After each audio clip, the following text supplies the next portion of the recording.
Hay momentos en la vida que te parten en dos. No de manera metafórica, sino de verdad, como si alguien tomara tus costillas con las manos y las abriera lentamente, dejando todo lo que creías protegido completamente expuesto al aire frío del mundo. Para mí, ese momento llegó un martes por la tarde, en el pasillo de artículos de bebé de un supermercado, con una canasta llena de pañales, una barriga de 7 meses y los ojos húmedos que ya no me pedían permiso para llorar. Me llamo Valentina. Y esta es la historia de cómo el peor día de mi vida se convirtió en el primero del resto de mi existencia. Todo había comenzado 3 años antes, cuando conocí a Rodrigo en una fiesta de cumpleaños que ni siquiera quería asistir. Era de esos hombres que llenan el espacio sin esfuerzo, con una sonrisa que hacía que te olvidaras de hacerle preguntas importantes. Yo tenía 26 años, un trabajo en diseño gráfico que amaba, un apartamento pequeño pero mío, y una convicción profunda de que el amor era algo que se construía con paciencia y honestidad. Me enamoré de Rodrigo como uno se enamora de las canciones que escucha a las 2 de la mañana, sin darse cuenta, completamente, sin entender del todo por qué. Nos casamos a los 16 meses de conocernos. Mis amigas dijeron que era muy rápido. Mi madre guardó silencio, que en ella siempre fue señal de preocupación.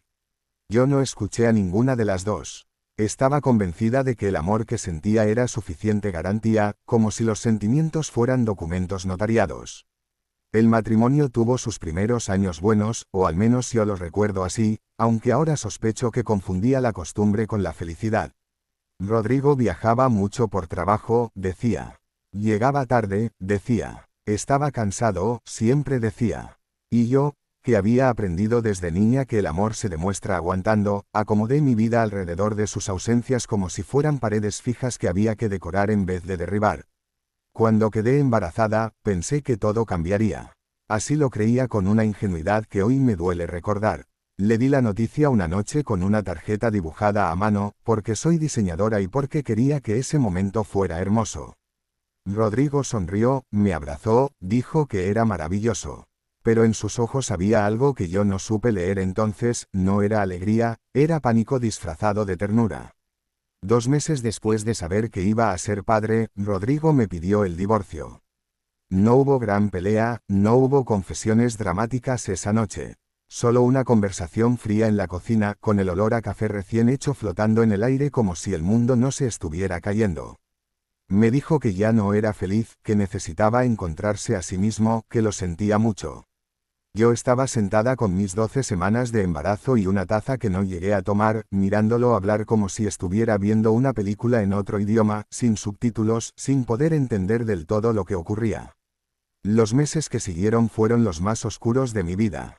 Me mudé de vuelta al apartamento que había conservado a mi nombre, gracias a Dios, y empecé a rehacer una existencia que se sentía prestada, rota, demasiado grande para mí sola. Mi madre vino a quedarse las primeras semanas. Mis amigas llamaban más de lo habitual.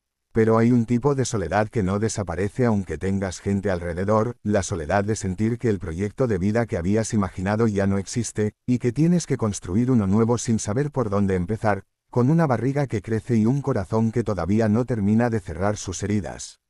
Trabajé desde casa, acepté proyectos pequeños, traté de mantenerme ocupada. Hubo noches en que me senté en el suelo del cuarto que estaba convirtiendo en habitación de bebé y simplemente lloré, sin razón específica y con todas las razones del mundo al mismo tiempo. Lloré por el matrimonio que perdí, por la familia que no sería, por el miedo a criar sola a una persona nueva, por todas las versiones de mi vida que ya no iban a ocurrir. Y luego, cuando terminaba de llorar, me levantaba. Porque no había otra opción. Porque había alguien adentro que dependía de que yo me levantara.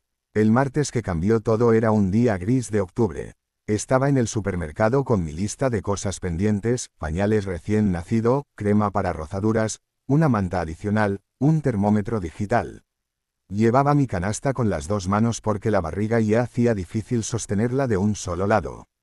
Tenía el cabello recogido con descuido, ropa cómoda, y la expresión de alguien que está cumpliendo una tarea importante con toda la fuerza que le queda.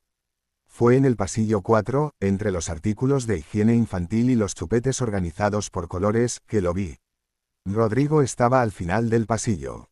No estaba solo. Había una mujer a su lado, delgada, con el cabello liso y una sonrisa fácil, tomada de su brazo con esa naturalidad que solo se tiene cuando llevas tiempo siendo el lugar favorito de alguien. Él le decía algo al oído y ella se reía, y en ese momento él levantó la vista y nuestros ojos se encontraron. El tiempo hizo esa cosa extraña que hace en los momentos imposibles, se detuvo. Vi en su cara el paso rápido de la sorpresa, la incomodidad, algo parecido a la vergüenza. Vi cómo apretaba levemente el brazo de ella, como buscando apoyo o quizás como un acto reflejo de quien necesita aferrarse a algo. Y yo estaba ahí, parada en medio del pasillo, con mi canasta de pañales, con mi barriga de 7 meses, con todo lo que representaba ese encuentro cayéndome encima como agua helada. En ese segundo podría haber llorado. Podría haberme dado la vuelta y salido corriendo. Podría haber hecho cualquiera de las cosas que hacemos cuando el dolor nos agarra de sorpresa. Pero no hice nada de eso. Respiré, una vez, profundo, hasta el fondo. Y algo en mí se acomodó en su lugar. Lo miré a los ojos con una calma que no sabía que tenía. Asentí levemente con la cabeza, con la clase silenciosa de quien ya no necesita nada de nadie, y continué caminando hacia los chupetes. Puse el que necesitaba en mi canasta. Seguí con mi lista. Y cuando llegué a la caja, pagué mis cosas, salí al estacionamiento gris de octubre, metí las bolsas en el carro, me senté en el asiento del conductor y entonces sí, dejé que las lágrimas cayeran. Pero no eran lágrimas de derrota. Eran de otra cosa, de algo que tardé unos minutos en identificar como alivio. Porque en ese pasillo, en ese segundo en que nuestros ojos se cruzaron, entendí algo que ninguna conversación terapéutica ni ninguna llamada de amigas me había podido explicar con tanta claridad. Yo ya había sobrevivido lo más difícil. Lo que ese hombre me hizo fue brutal. Pero no me destruyó. Ahí estaba yo, de 7 meses, sola, comprando pañales para una hija que iba a nacer en un mundo lleno de incertidumbre, y de todas formas seguía en pie. De todas formas seguía eligiendo. De todas formas seguía siendo yo. Sofía nació 6 semanas después, un jueves por la madrugada, con una fuerza que me dejó sin palabras. La sostuve por primera vez con los brazos temblando y entendí, con una certeza que no admitía discusión, que todo lo que había perdido me había traído exactamente hasta ese momento. Que el dolor tiene una dirección aunque no lo parezca. Que las cosas que se rompen a veces se rompen para que puedas ver lo que había dentro. Hoy Sofía tiene casi 2 años. Camina con esa determinación graciosa de los bebés que acaban de descubrir sus piernas. Mi trabajo creció, encontré clientes que valoran lo que hago, y aprendí a construir una vida que es completamente, honestamente mía. No es perfecta. Es real, que es mejor. No te cuento esto para que admires mi historia. Te la cuento porque sé que quizás tú también estás en un pasillo de supermercado, metafórico o literal, cargando algo pesado, cruzándote con algo que duele, preguntándote si vas a poder.